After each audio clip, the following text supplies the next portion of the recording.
This is GunNut226 with my first handgun review. I thought it would be appropriate to review the first handgun that I've actually owned for my first handgun review. So first off, why did I buy this handgun? Well, the primary reason that I bought it was for home defense and concealed weapons carry. I bought this in the early 90s, and at the time it was very reliable. It was a very low cost option to some of the other models that were out there. The semi-autos were rather expensive, at least the ones that were very reliable were. So I opted to go with the revolver for my first handgun.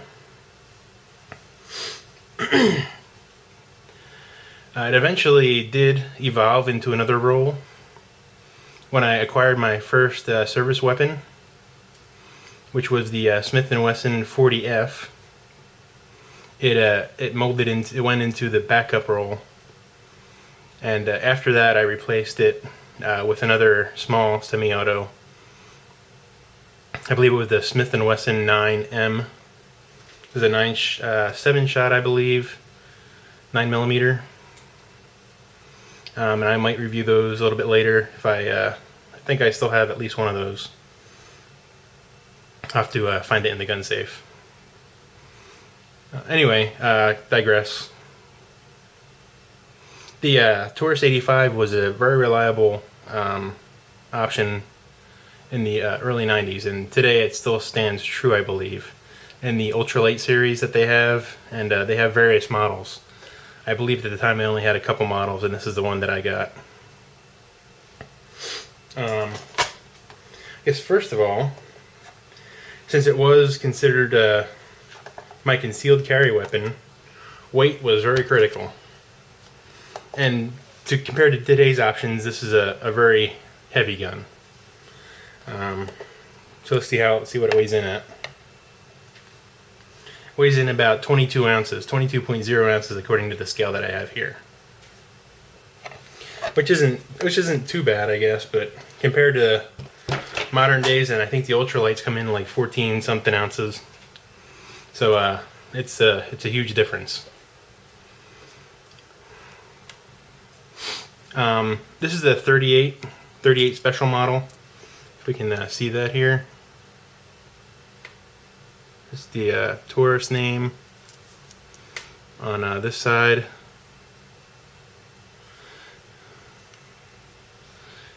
Get the camera to focus. 38 special. It's manufactured by Taurus, Miami, Florida, USA. Made in, I covered that up, it's the serial number. Made in Brazil. But anyway, it's manufactured basically in Brazil and distributed in the US by Taurus.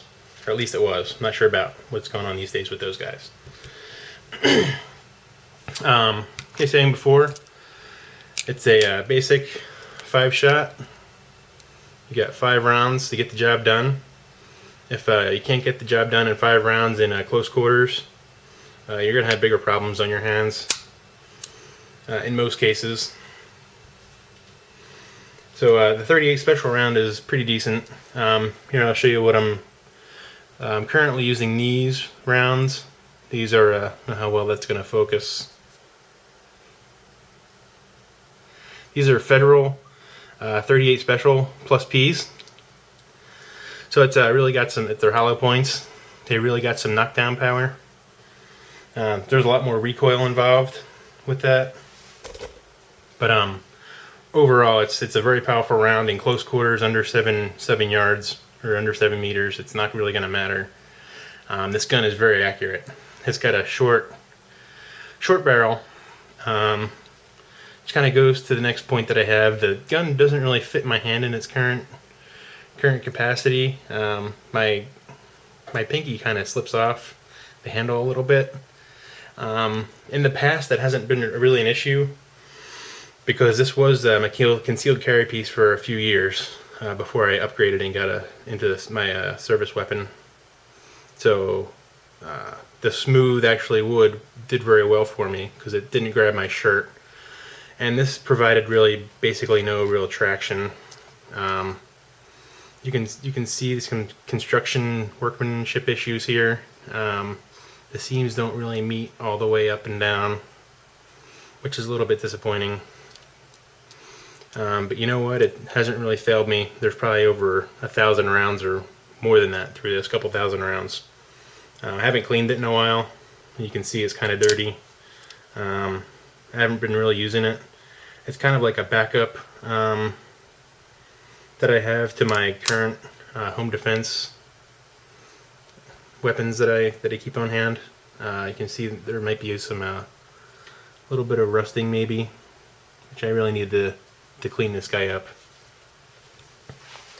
Anyway, as far as the accuracy goes, this guy can do, I think I was doing like 2-inch patterns at 7 yards when I was using it a lot, practicing with it, because I was using it as a backup weapon at one point a long time ago.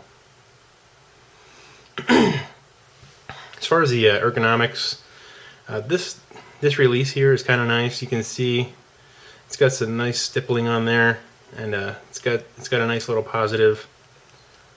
It moves nicely. Barrel comes out rather easily.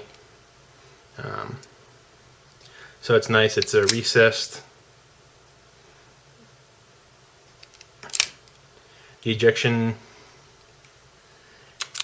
very nicely. All the rounds usually come out pretty nice. Haven't really had a lot of hang-ups with it. You can see in there I need to clean it a little bit and give it a nice lube job. I did safety check that. Obviously the chambers are empty, so I'm going to work the trigger. The double action mode on this is very long and a little bit hard. It's not terribly. I've had worse revolvers, but you can see it's really difficult to get that through. However, in single action mode, you can see the trigger's already back. I am pointed in a safe direction anyway, and it's just a hair trigger. That is just beautiful. That's a beautiful trigger pull right there. I really love the single action mode on this guy. That's what really sold me on it. The single action mode and the affordability factor at the time. I think this gun was around $200, $215 back then. They're astronomical these days. Let's take a look at the sight picture.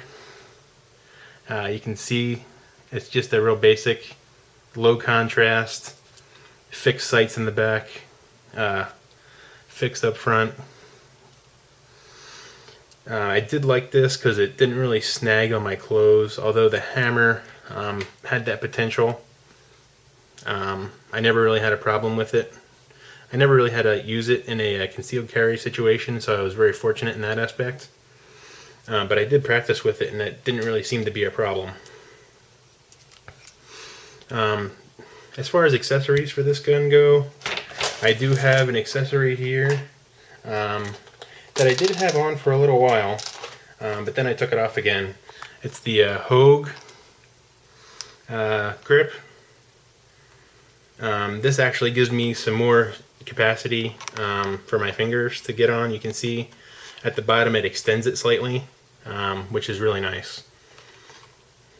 So I'm probably going to put this back on after I'm done with this review. I thought I'd just go old school for this and have this the way it originally was, the way I originally carried it, and the way I originally purchased it. So I've never really had a problem with this gun. It's never jammed. It's never had a malfunction. I've never had a problem ejecting the empty cartridges or even full cartridges with this. So this is a very reliable gun. The trigger pull's half decent in single action mode. In double action, you know, I could have probably did a trigger job on it back in the day, but I never really bothered with it. I just kind of trained with it a lot, and you know, I really still like this gun to this day. It's got a really nice trigger guard here. It's nice and round. You can maybe see some wear on it from the holsters that I've had it in over the years. I don't even know if I have any of those holsters still left around. But anyway, this was my first gun, my first handgun anyway. So I thought I'd let you guys take a look at it. You can see in here there's the firing pin.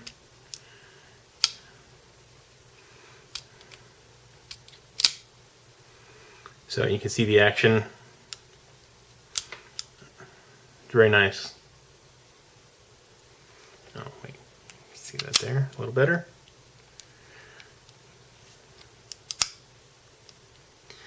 So anyway, to wrap things up, this was a really nice gun for the day. I'm not really a revolver guy anymore. I go more for the semi-automatics, so I'll probably take a look at those in a little while. Anyway, if you like my videos or have any comments or questions, feel free to PM or comment to this video. That's all I have for now. If you like my videos, please subscribe.